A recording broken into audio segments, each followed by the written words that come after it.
السلام عليكم الغزالات ومرحبا بكم في قناتكم يوميات سهام. كنتمنى يا رب أنكم تكونوا بخير وعلى خير وتكونوا في صحة جيدة.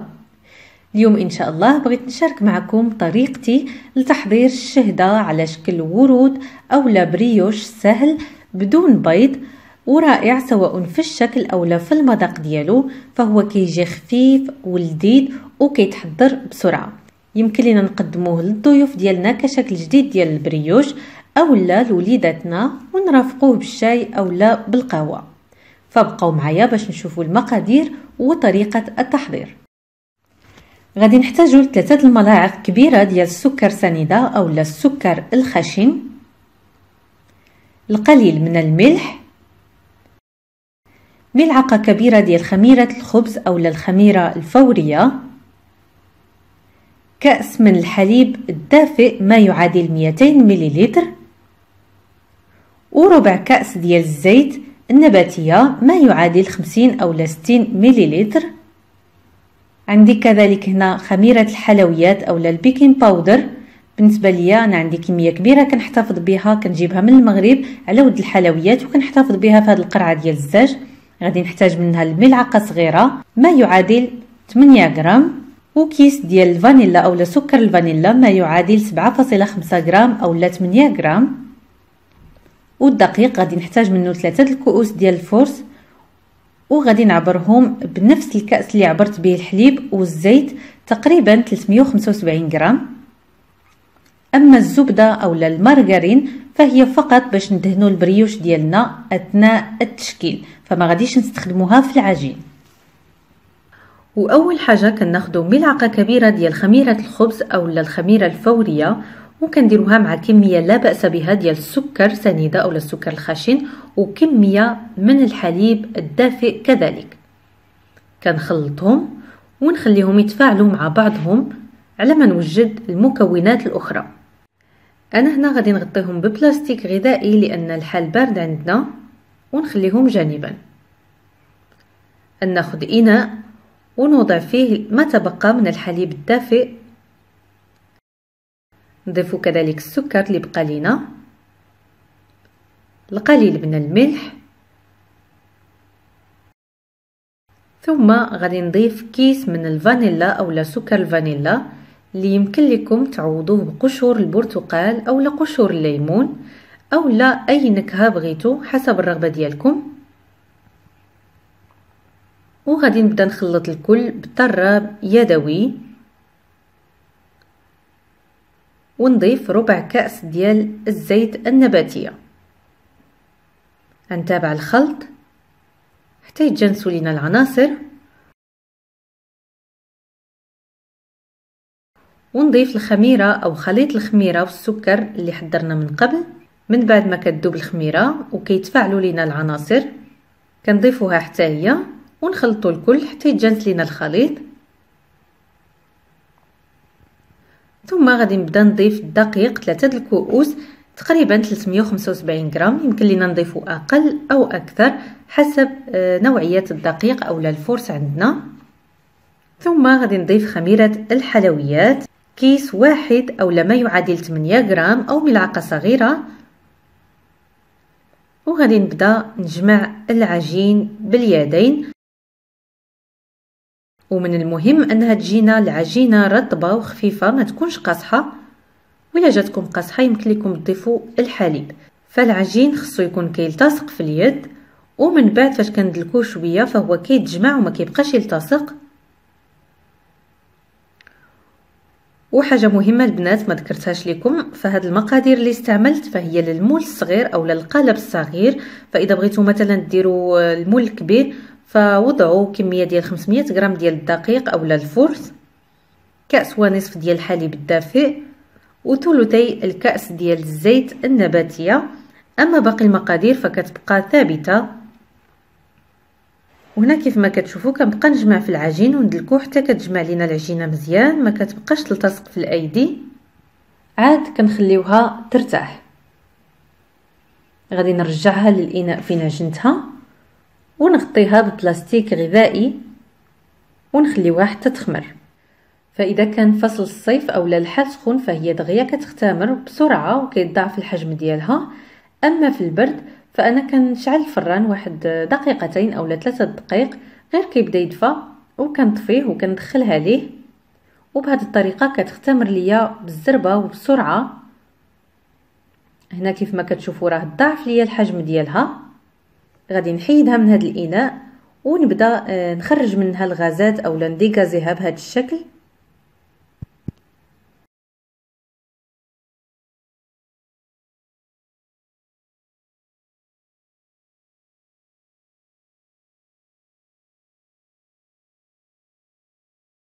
ثم كنرجعها للبلاستيك الغذائي وكنخليها ترتاح شويه غير باش يسهل علينا اننا نطلقوها بالمدلك وما تعذبناش.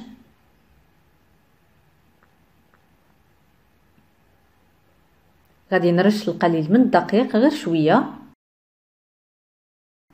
وكنبدا نطلقها بالمدلك حتى كنرققها شيئا ما، وكنستمر بهذه الطريقه نردوا البال لانها يمكن تلتصق لينا بالسطح ديال العمل، فمره مره نرشوا الدقيق غير القليل.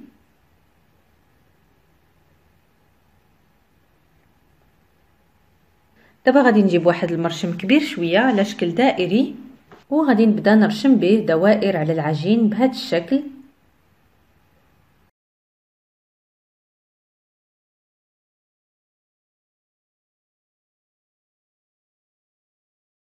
اما العجين اللي كيبقى ليا فانا كنعاود نجمعه وكنرجعه للبلاستيك الغذائي باش يتطلق ويرتاح على ما نوجد الدوائر.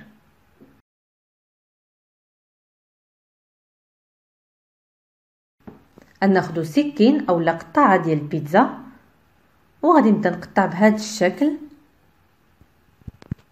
غير حتى الوسط ديال الدائره بهذه الطريقه. فكنظن ان الطريقه واضحه. كنستمر حتى كنسالي الدوائر ديالي، ثم كندوب القليل من الزبده اولا المارغرين وكنخليها تبرد شويه وكنبدا ندهن الدوائر ديالي بهذه الطريقه. منين كنساليهم كنبدا نشكل ورود بهذه الطريقه اللي كتشوفوا معايا.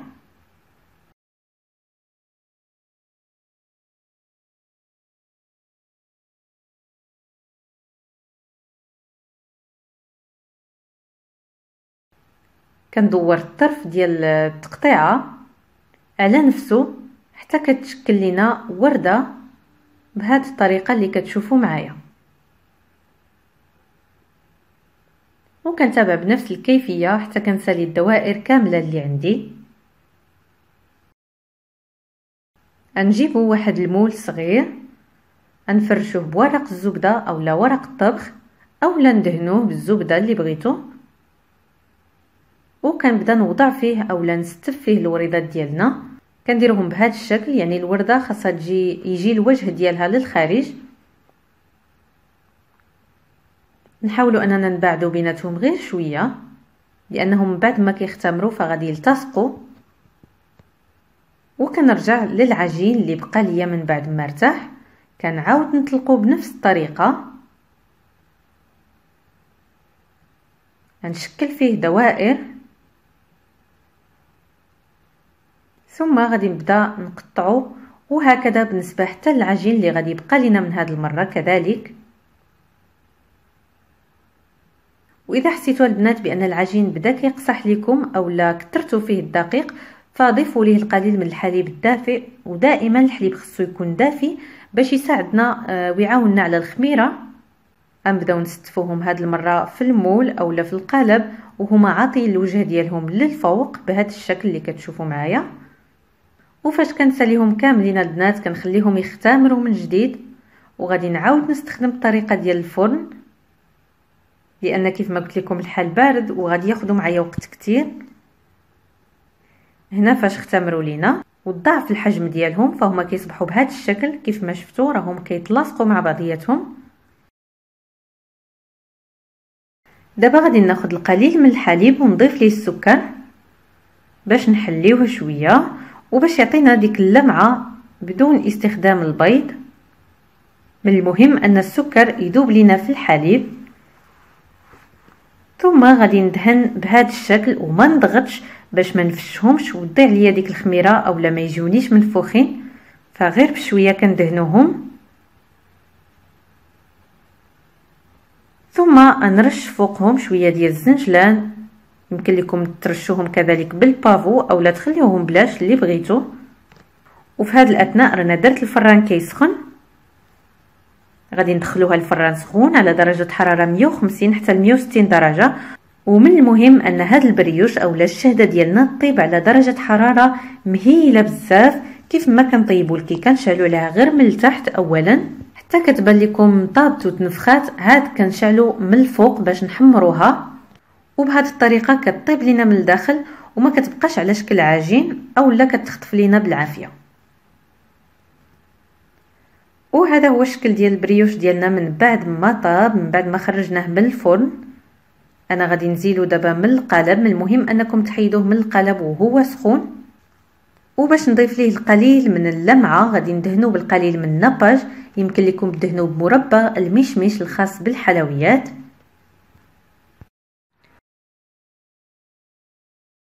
وهذا هو الشكل ديالو البنات. اما من الداخل فهانتوما كيف ما كتشوفوا معايا كيجي بحال القطن، كيذوب في الفم، خفيف بزاف ورائع في المذاق، فهو كيستحق التجربه. كنتمنى انكم تجربوه، فهو ناجح 100% ورائع البنات، سواء كان في الشكل ديالو او لا في المذاق ديالو. فما تبخلوش عليا بالضغط على زر لايك اذا عجبكم هذا الفيديو، وفي انتظار تعليقاتكم واي حاجه بغيتوني نشاركها معكم فما ترددوش انكم تخليوها ليا في التعليقات. كنشكركم على المتابعه ديالكم، ونتلاقاو ان شاء الله في فيديو جايه. السلام عليكم.